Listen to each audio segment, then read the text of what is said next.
Welcome to the Chat Lounge. I'm Tuyun.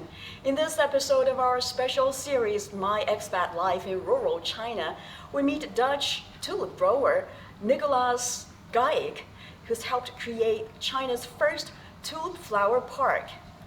Welcome, Nicol. Okay, thank you. And also joining our chat are my two colleagues, Liu Yishan and Liu Yunqi here in Chuanxin Village, Xinfeng Town, Dafeng, a county-level district of Yancheng in the eastern Chinese province of Jiangsu. Thanks for joining the chat. Thank you, Tuyun. It's a great honor. Right. Yunqi and Yushan will also share their experiences and views on China's rural revitalization later on in the show. But first, let me go to Nico. I understand you have some different views of China's rural revitalization, but we'll come to that later on in the show. First of all, I'm a big fan, huge fan actually, of tulips. Really?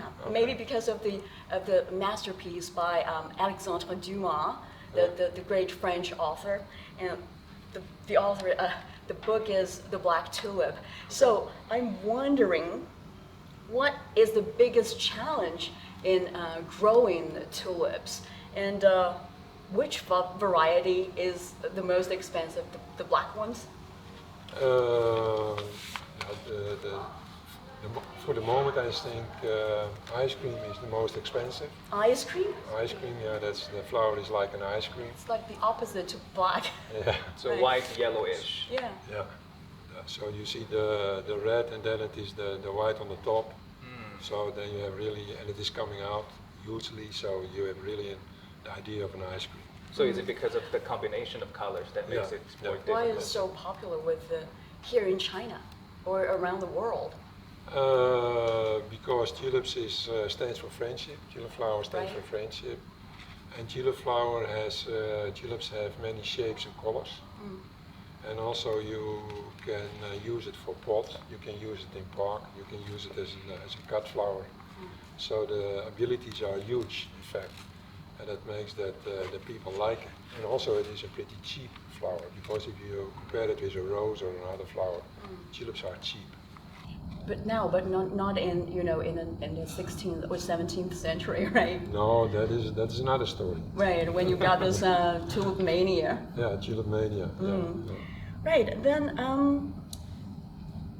to yourself, what inspired you to engage in tulip cultivation in the first place? At a young age, I was very engaged in tulips, because also already on my young age I understood that tulips could bring me in the world. And I have not studied at university, but I become an entrepreneur with tulips, and that was my goal, to go in the world. And I was pretty sure that tulips could help me to achieve that. Because you're from a tulip family? Yeah, my father was a tulip grower. Not from origin, he started by himself. All right. And during my young age, my father teach me a lot about tulips. So in that way, I become very skillful, and I'm very grateful to him. And you attended some vocational school, Yeah, I've been to Ecological high school, right? and that gave me the base, the technology base, theory, and but the practice I learned, the practical things I learned a lot from my father. I think in a previous chat, Tuyun, you shared that Nico actually preferred to refer to yourself as a tulip grower instead of tulip expert. Is that true? Yeah. Yeah, if you call yourself a tulip expert, I think that is A big title. there's a big title, and I do not like to say that. You don't want to appear to be thinking too much of yourself, but we can Yes. call you tulip expert, obviously. To amateurs like us. Yeah, An expert. Yeah, you're right. in that. Right, Yeah. and actually your experience with the vocational education is very useful here in China and the whole country. The government actually now are moving toward that direction. So we may touch upon that a little bit more later in the show. But why did you choose to come to China in the first place? China, on that time, that was 25 years ago, my view on the world was already that the world was changing. And I had the feeling and also the little, more or less the understanding that China will become an economical power of the world with a high prosperity level. And on that time I met also some Chinese people studying in Wageningen University, young people. And then I got more and more the idea that China will become prosperous. I got to say you got some long-term vision there, because vision. Nobody would expect China to grow so fast at that time, especially that's in the 1990s, right? Yeah, but I met also one of the students in Wageningen, that was Dong Yuxi. He's now the chairman of the FAO. Which stands for? The Food and Agriculture right. Organization. The UN agency. United Nations. Right. And he already told me on that time China will be the economical power of the world in the future. And thereafter, Peng Changming, he was a research fellow from a botanical garden in Xi'an. He invited me to come to China, and then with my trip to China, I become more and more convinced. That's why a good friend is important, and we need friends, right? Then I learned you started your own business in China, but the results were not as good as you expected for the first 2 times. Yeah, that's correct. What made you stay here in China instead of giving up?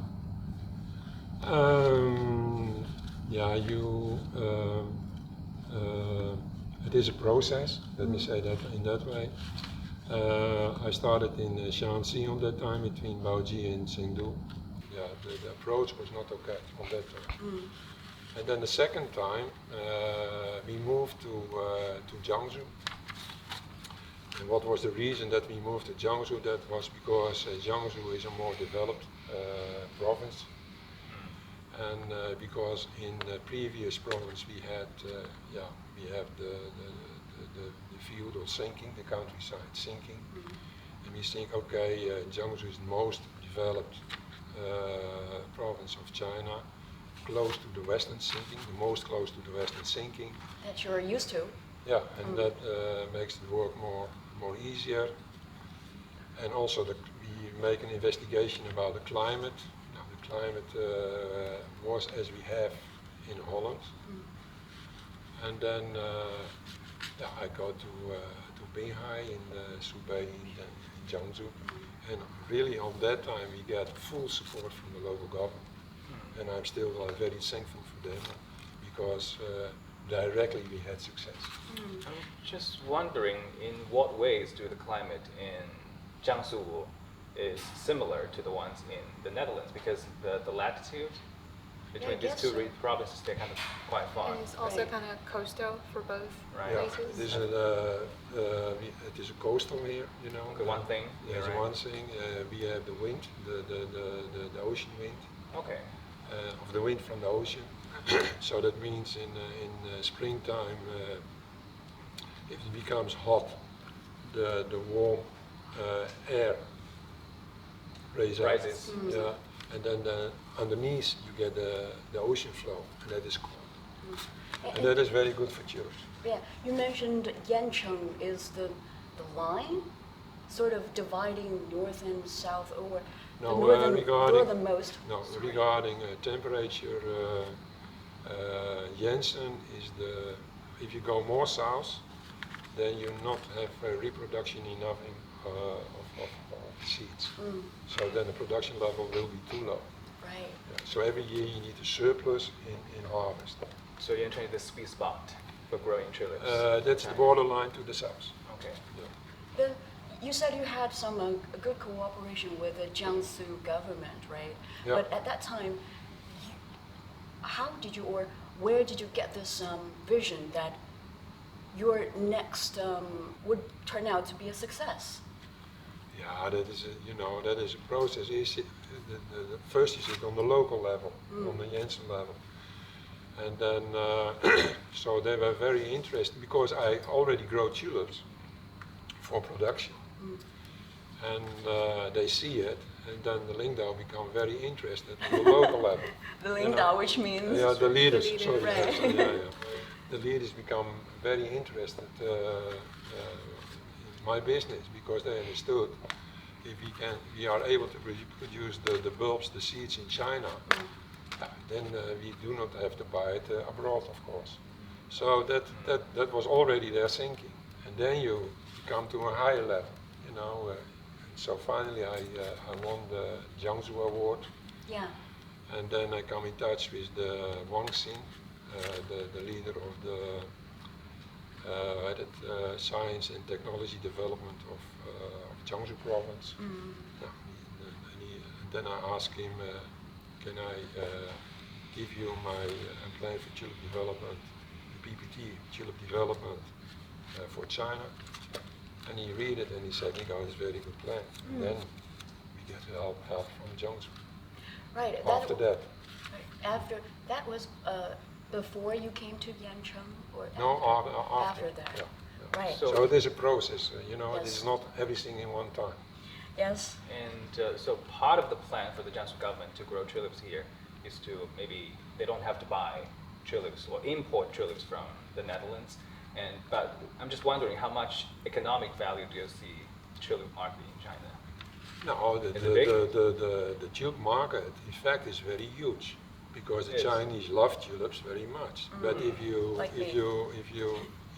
come to the grower level, who make from bulbs flowers, then you see many differences in quality. So you have the bad quality, you have the so-so quality, you have the big quality, and also the scale of the farmers, the flower growers, is not a big scale.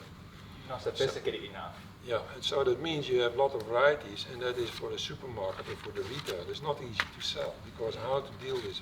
So you do not get in development.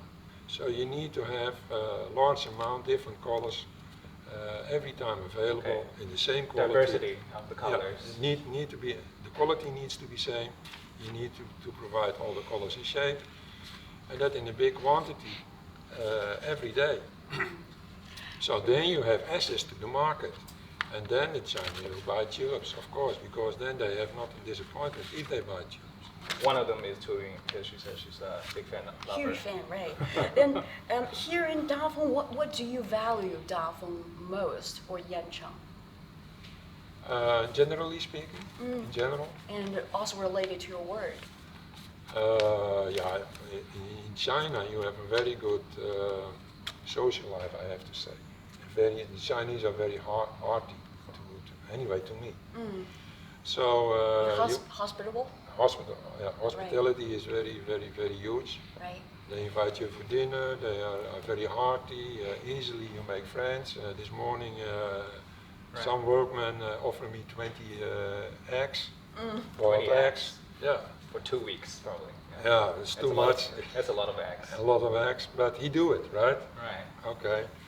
So that that gives you a happy feeling, and it makes also that I feel happy inside. About my work, yeah, that is the tulips. That is the success, and that you get the help of the Chinese community, the Chinese leaders, to make it a success. Yeah, and you talked about you've been to many places in China. Have you been to Xinjiang? You know, the origin place of tulips. Yeah, I've been there. Have you ever thought of starting your business there? Because that's where tulips originated, Taking them right? to their hometown. Yeah. I have considered that. You know, there are different reasons here in Jiangsu. You have the big cities like Shanghai, Hangzhou, Right, close. Wuxi, Suzhou, Yixing, Zhangzhou. Here nearby is Lianyungang. Not so far away is Qingdao. Because So definitely has potential been market. to a lot of Yeah, cities. potential market. Yeah, and then also Xinjiang is too far away. It's too isolated. You know. Transportation will be also more problem. difficult. Yeah, more difficult. It's after careful calculation. We can't blame you. Yeah. It's a business decision. Yeah, business decision. Yeah, maybe the next time you can try. Bringing them to their hometown. But I've seen that the tulips grow very well over there Yeah, because right. it is the original place where the wild species grow, right? Right. Tulips. Tian Shan Mountain area. Yeah. And you've been here in Yancheng for 10 years, right? So what challenges have you come across over the past 10 years growing tulips? Big ones, small ones? Yeah, you first you need to find out which varieties grow very well. So according to climate. So we started with small fields, with 3 testing fields, different spots. And we started with 100 varieties about. And then you have the selection about the growing, about the production. So then you have the production figure. And then next comes the virus problem. Which varieties are virus sensitive, are affected by the virus due to warm climate. And yeah, so then you select them. Then you say, okay, we invest in this variety because this variety is growing well. So and that gives the chance. And then you have the reproduction figure, and then you go to a larger scale. But still everything by hand power, right? By manpower, not by machine. Right. And how have you coped with those challenges? Is it like all turning out to be a good result? No, of course not. Of course not. Because here in Dafung, Dafung is well known because of the wetlands. So yeah, on the field you see wet spot, Right. or here and there. Okay, you plant tulips, and then finally you find out on the wet spot tulips are not growing well. They become rotten. And also we have a nematode problem on that spot. A nematode is some kind of a small animal that swim in the water and that eat the tulip roots. So then your harvest will be disappointing. So then you try to tackle that problem. So we find out in Holland. I do some research. I met a fellow, and he said, Nico, we have biomass, and then use the biomass, and that is fight against the nematode, and that was very helpful. Excuse me, biomass. Biomass. Biomass, yeah, right. biomass. Right. No, I say it in the Dutch way. Right. Yeah. And then, But I feel like part of the problem, like you were trying to find a solution for yourself, like the lack of machinery, equipment. I heard that you were trying to develop your own tools, and Yeah. equipment. Yeah, and in that way I met Xu Yizong in Binghai on that time, because we have a problem with harvesting. And I had a Dutch plow, harvesting plow, but it was not fixing on a Chinese tractor well. So then I asked the help of the local blacksmith, Tolaji, tractors.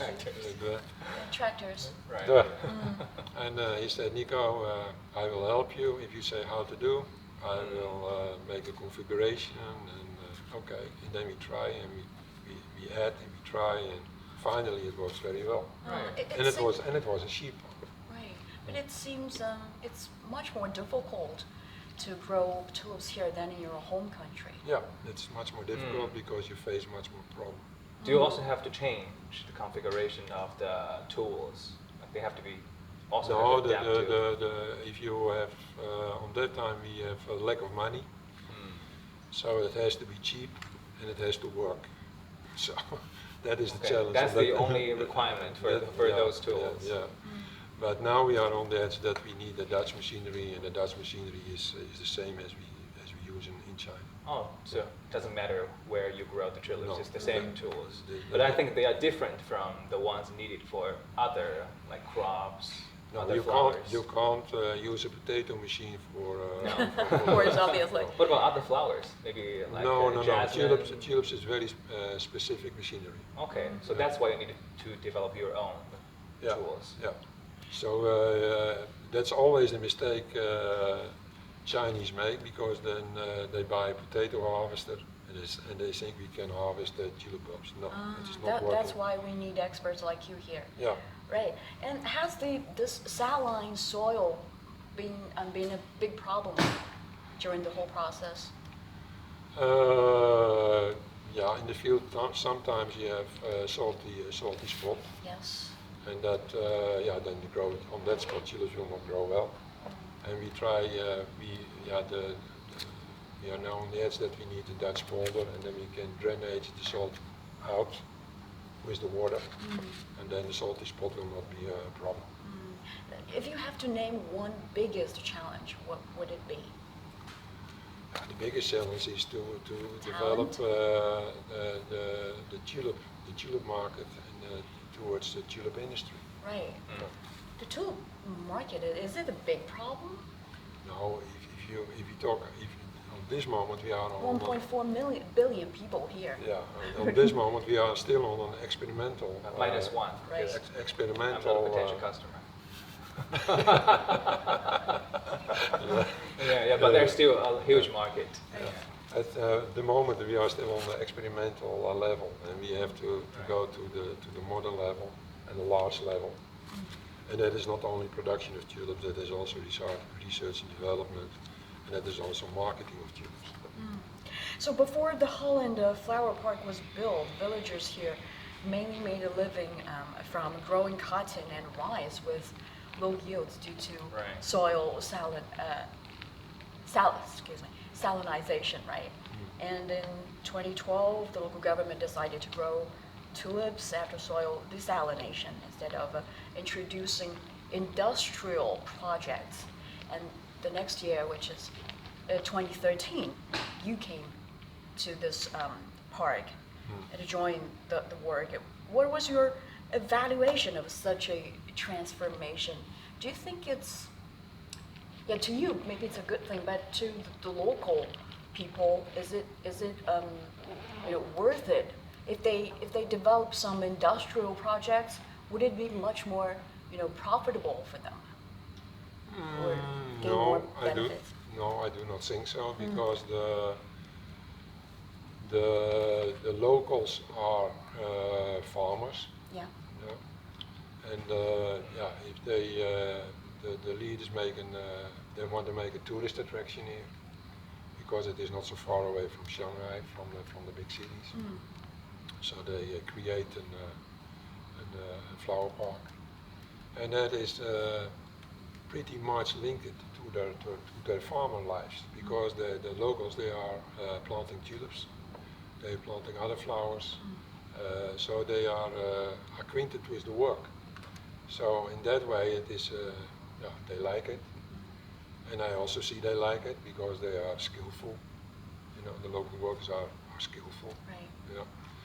And then the other thing is that because of the park become pretty famous now in China. It is the most famous tulip park in China. Indeed. And in the high season we attract more than 3 million people, tourists. So in that way it is also very economical.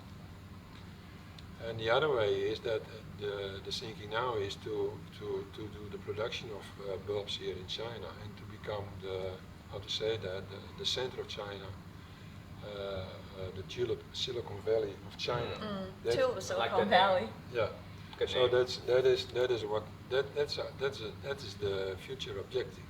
So in that way, if you combine everything together, then you think, I think you have a very big plus in everything. Not only in the economical way, but also in the name branding of Dafong, everything. So you think Dafong is on the right track to green and sustainable development? Yeah, I think so. Creating the tulip valley. Yeah. I'm taking the silicon out. Yeah. And yes, like you just mentioned, you've won a bunch of titles and awards over the past decade, including the Jiangsu Friendship Award. So what do such awards mean to you? Have they, to any extent, added to the burden on your shoulder? No, it's not a burden. No, You enjoyed it very much, obviously. Don't mind it. No, it is an honor, and I feel be honored, And that is how to say that appreciation of your hard working, in fact. So in this way, I feel very honored. But would it prevent you if you want to do something else, say? Right. different business. Right Yeah. now, it seems like Or- your figure has somehow like combined with this place. Because before we meet you, we see your photos out there already. Like Right, you're everyone like the introducing. ambassador of this whole place. No.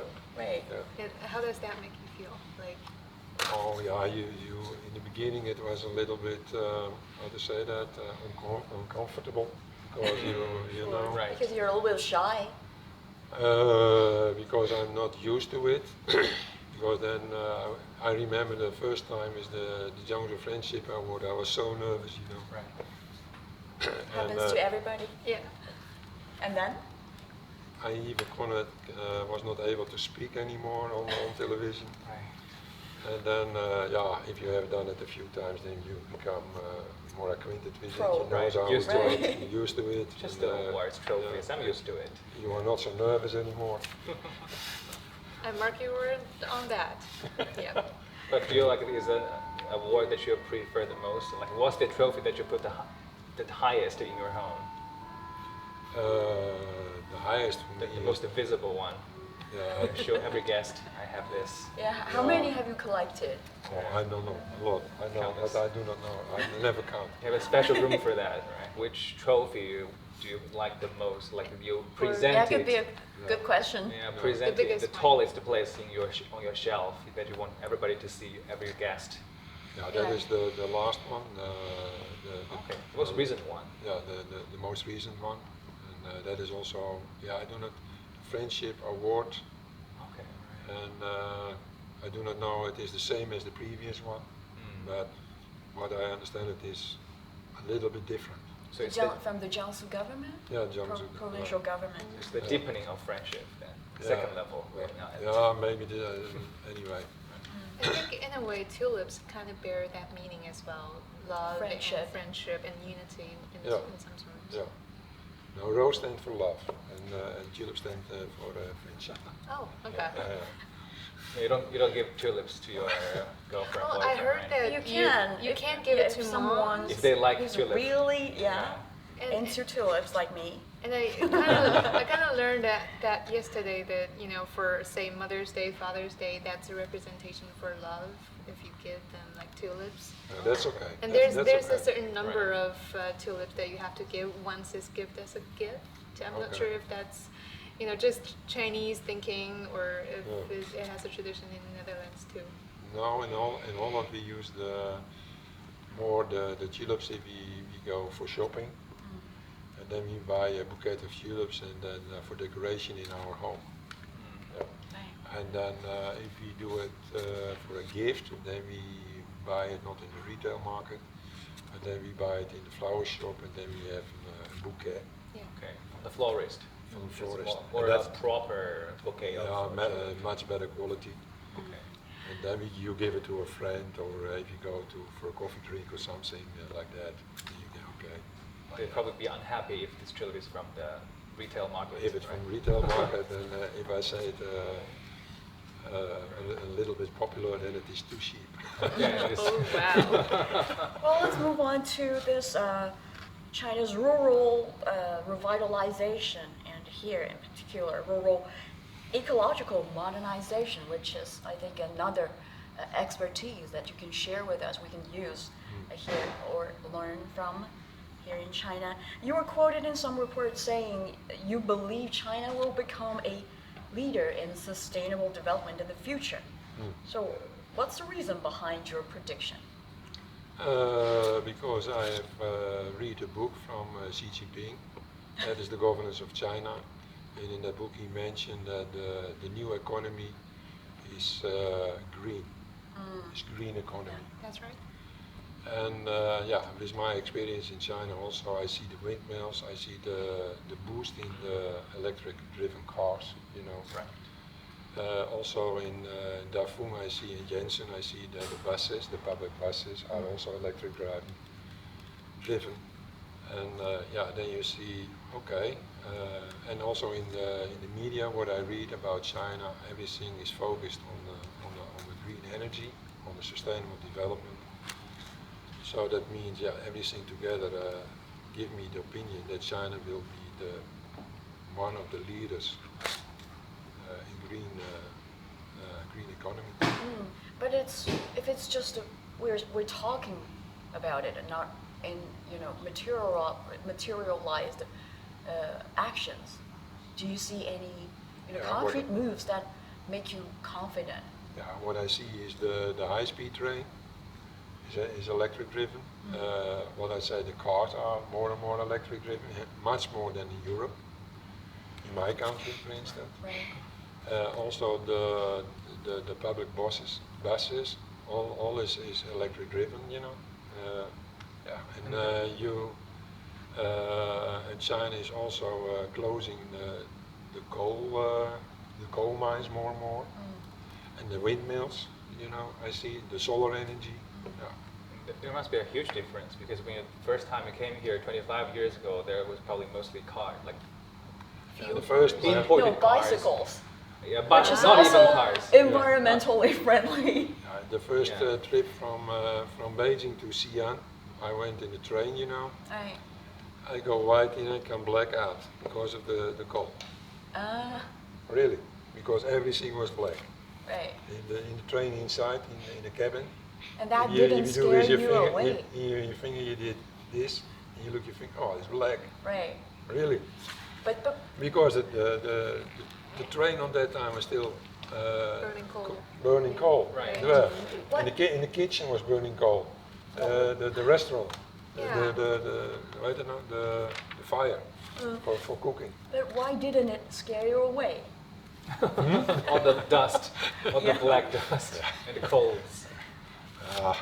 But so you can imagine how huge the change is in China. Because That's you true. saw that in 25 years later, there will be like electric. 1 year later already. the it was- electric cars. No, Oh, 1 year it's later. 1 year later. 1 year later, it was electrified. Yeah, because the Yeah. emergence of these electric buses, cars, they only took place the past 5-10 years. Yeah. Getting more and more. And I think you mentioned windmill or wind farm. I think around the turn of the century, maybe starting from late 1990s, that's also when China started to experiment on making more wind turbine generators. Yeah. That's just like experimental part. But then, like a few years later, after the turn of the century, in early 2000s, it started to get industrialized. Like Yeah. the government get in and start to promote, more. They They boosted and Yeah. help like give more policies for like local companies and local governments to actually build more of those wind farms. Yeah. And that kind of helped with the power generation as well. Yeah. No more like extra burning of coals or sole rely on burning coals Yeah. for generating powers. But you see in the remote areas with wasteland, they have a lot of solar energy panels, Right. solar energy park. Yes. Yeah. Talking about solar energy, I think Yunqi, for the past few days, you were reporting on this, right?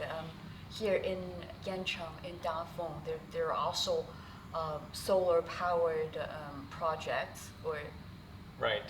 Because Yancheng, I think one of the first things for me to come to visit, traveling to Yancheng, is the first thing I noticed is that the wind turbines, and but it's probably something.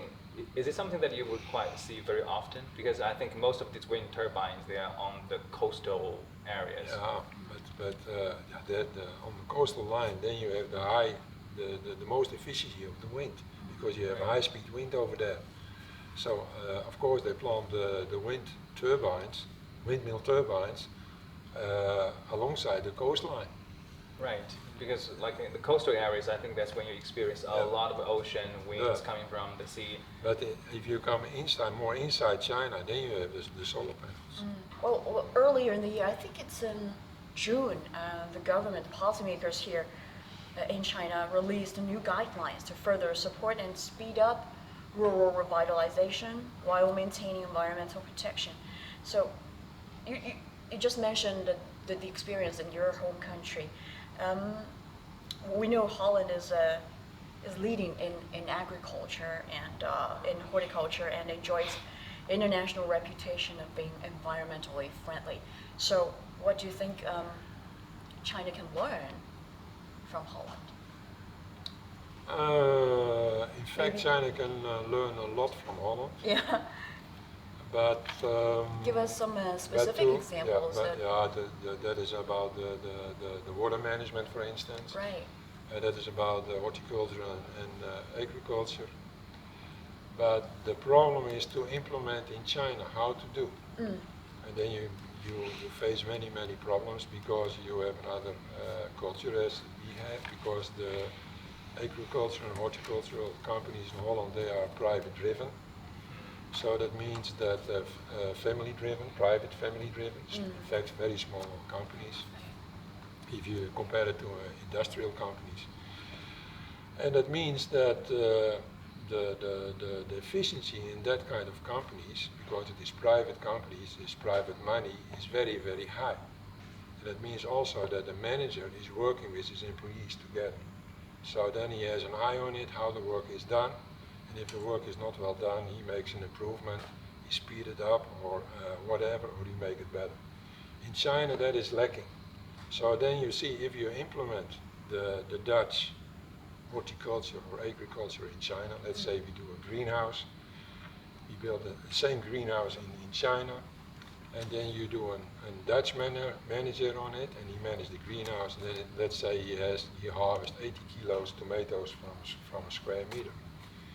And then even you give it to a Chinese manager, and then you have the harvest is turning down a lot, maybe half, and you have 40 kilo. And why it happens? No, that is the management problem. That is not a greenhouse problem. That are not a facilities problem. No, that is a manager problem. And how to tackle the management problem in China, that is very hard to do.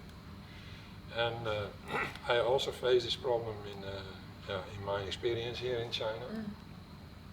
And that's why I only want to work with young people, because young people are more Open-minded? Open-minded and more open to listen.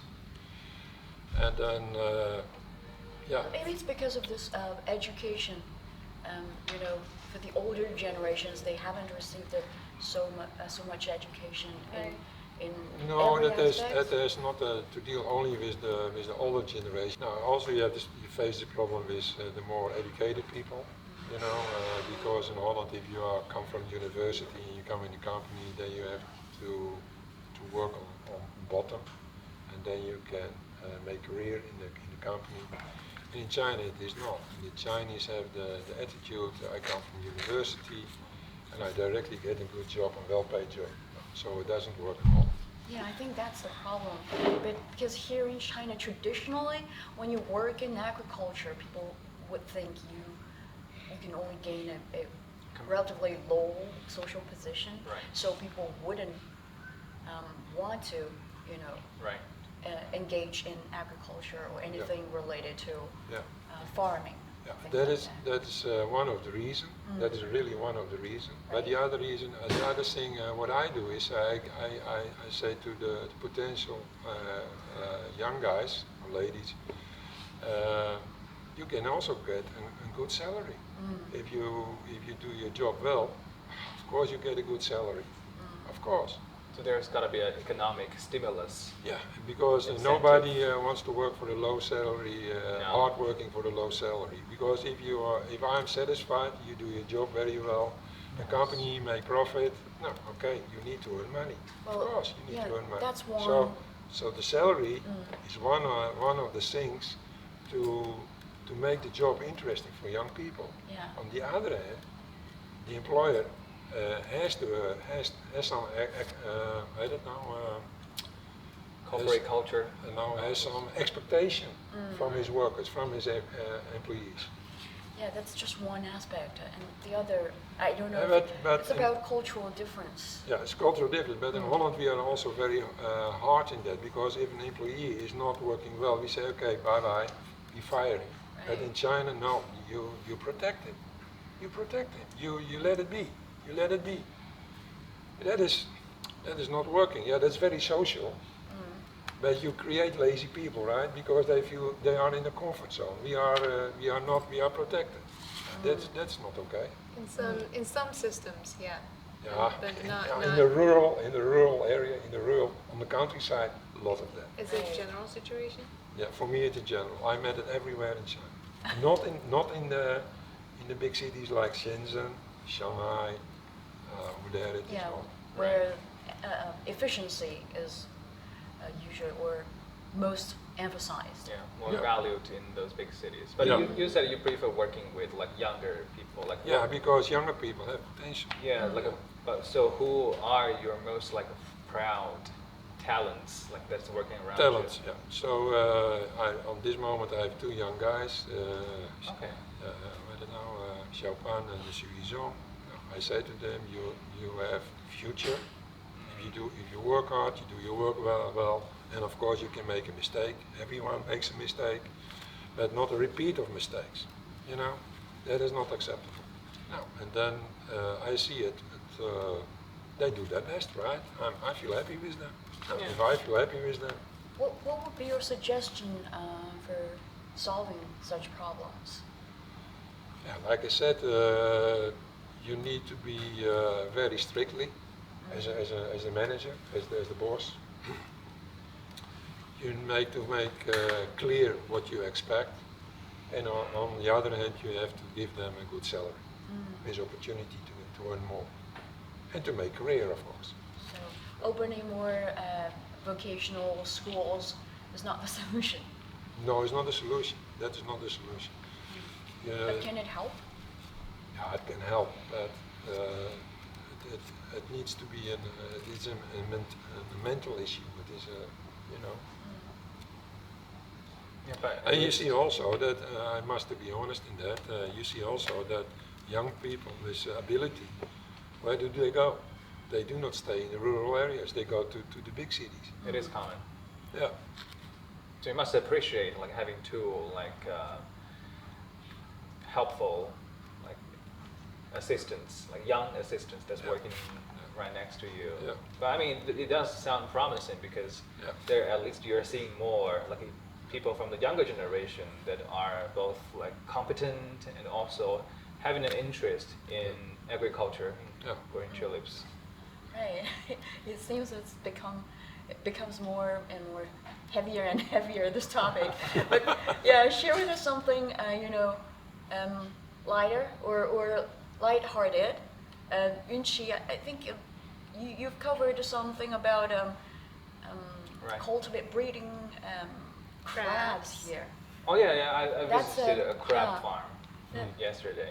That's also a project that they think would revitalize rural areas such as Darfur. Yeah, I think traditionally this area is quite rural, agricultural, so the local government, they also have a clear goal. They want to maintain this level of agriculture in the proportion of agriculture in the economic sectors. And at the same time, they also need to boost the economy while not taking too much like a heavy industries that might cause pollution. So that's why there's a balance between agriculture, like maintaining agriculture and introducing like these newer modern industries like solar panels, like wind turbine manufacturers and developers. But yeah, I was in the crab. I was in the crab farm. I mean, even in terms of like fish farming or crab farming, they still have a focus on maintaining the ecological conservation because they're trying.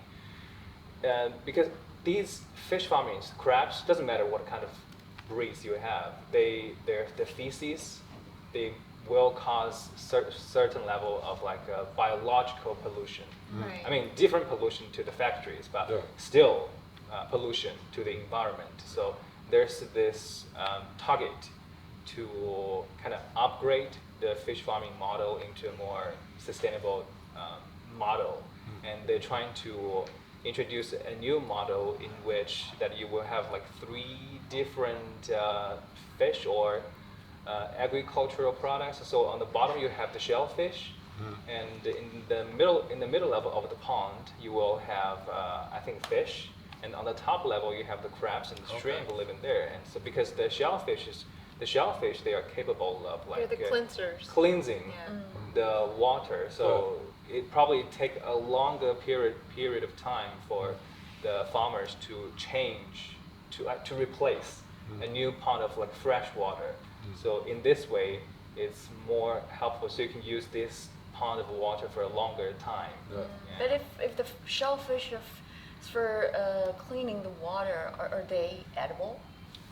I believe so. I think that's just how shellfish are. Yeah. So I think maybe for a long time the shellfish that you have eaten, they have also helped cleansing the pond, that the environment. Yeah. Very graphical. But I'm just saying, I think that's kind of similar to your tulips, because I believe like they also, I mean, growing tulips also help to changing the soil condition environment here as well. You get the technology from Holland, and then we talk about soil management. Right. So that the Dutch soil management improved the quality of the soil. Yeah, I think that's what Nico was talking about earlier, that the Chinese government, they have a clear goal, like trying to mix different industry together, like while keeping the environment clean. That's called the biological solution. Right. On the one hand, it's about ecological development, and then on the other, it's about like environmental restoration. Right. Awesome. Right. Talking about Europe's opinion, Europe's experience. I think Yushan, you studied in the UK. Only for a year. Yeah. 1 year. Not What's long your enough, but- observation? What actually China can learn from their experience? You know, one thing that I noticed when I was there was that they were actually developing a lot of the historic villages as part of not only tourist spot, like how China are trying to deal with many of our villages these days, but also like they're turning them into eco villages. I'm not sure if you guys are familiar with the term, but there's actually like a union, like an international union on eco villages, and these kind of little projects, they started off, I think, about decades ago in the 1980s. Such projects already existed, one in Scotland, for example, and back then the idea was like we talked about, we try to develop the local say environment while we just maintain the human interference of the environment to the least, to the very, very minimum. And so I heard that those people, they build houses, like wooden houses with whiskey barrels, and they put, say, straw. They bind that together as walls to keep the little hubs warm during winter. And also like the people living there, they also they develop say recycle systems for water, for everything, and of course there are solar panels. And you can just imagine back then, like in 1989, they already have their 75 kilowatts wind turbine generator built in North Scotland as well. So all these factors combined together, they're keeping the carbon footprints to the very minimum. And that's reducing, say, I remember the data was saying reducing 80 tons of carbon emission per year. And that's years ago, decades ago. So I think still that's a lot of previous experience from the European countries that China can maybe grab. I visited some British villages, the ones similar to what you've just described. It was really, I don't know, walking inside the villages is really comfortable. Yeah. Just like the vibes here in Davos, here in this Holland flower park. Right. So thanks to Nico, we finally got some European style village here. And then to your future plan, let's move on to your future plans. I learned you're planning to start a new breeding program based on the local climate. How's the plan coming along? When can we see the new varieties? The breeding program has to be executed know, we are not in working together with an R&D institute at this moment. Which one? Here in Maybe it Davao? will be Jensen or Nanjing. There Okay. with the help, maybe a combination of Jensen R&D Institute with help of Nanjing University. So we have to set a breeding program. To set up a breeding program, yeah, it is not executed yet, but that will be soon. And then Next it year? takes Next year? yeah, next year or maybe after next year. Right. And because first you need to have a database about the varieties, which one grows well here in Darfur. Now I have at this moment, so they can start with my experience. And yeah, then it takes 25 years to have a tulip ready for the market. 25 years. 25 years. That means you may not be able to see it. I do not know. You try. Try your best. Still hopeful. Still Right, hopeful. yeah. By the way, how old is Nico this year? Yeah, you can't ask that question. Right? Just making random assumptions. Younger than his age. It looks younger than his age, I mean. That I'm sure. Right. So apart from Yancheng, are you considering promoting tulip planting in other places in China? Yeah, we already have some contacts Okay, that's great. in Hebei province, and yeah, that will work out, I think, next year if we have the right machinery, the modern machinery, Right. and then yeah, we start to collaborate with them and we give technical support and everything what is needed. Right. And So Hebei province, because I remember, so Yancheng is like the place for growing tulips as south as you can go. Yeah. So anywhere above Yancheng or Jiangsu province will work out. So Hebei, like, can you grow tulips in Heilongjiang province? Well, Shandong, you you can. Oh, it even work out in Heilongjiang province. Yeah. Yeah, last year we have a testing field in Jilin, Oh. Jilin province. That is almost Heilongjiang. Yeah, right next to it. But wouldn't it be too cold for tulips to grow? No, the temperature for tulip is 10 to 20 colder. degrees No, the Celsius. problem is the winter time. Ah. So you have to plant them as deep as possible, and then you have to cover them, to cover the soil with straw, a layer of straw. So the layer of straw is insulate the soil, you know, from frost. So it becomes more difficult to penetrate frost deep inside the soil. Okay. And also the tulips have many, how to say that, scales. And between the scales you have air, that is also insulating. So if the outer ring of scales is frozen, then you still have the inside ring. It doesn't mean they are not sensible for frost, but they are sensible, but they can survive. Let me say it in this way. Well, I think we've come to the last question. Yancheng has a history of cooperating with Dutch experts like water conservancy expert, what's his name again? Henry Delic? Hendrik de Rijk, yeah. Right. I can't pronounce that name. It's No. a little bit difficult. Sorry about that. But in what areas do you expect the Netherlands and China to strengthen cooperation and contribute to combating, climate change? I think we got a lot to do that we can do there, right? Let me say first that climate change is of all times. Climate change is Yes. of all times, Yes, that's because true. if you see the 20th century till 1940, Which means you don't believe in that theory. not as it is presented today, because I think it is very framed news. Right. And if the most important institute about the climate change is Institute IPCC, Planning Climate Change, Institute Planning Climate Change. And if you see their theory about the carbon dioxide, I think it's not true, honestly speaking.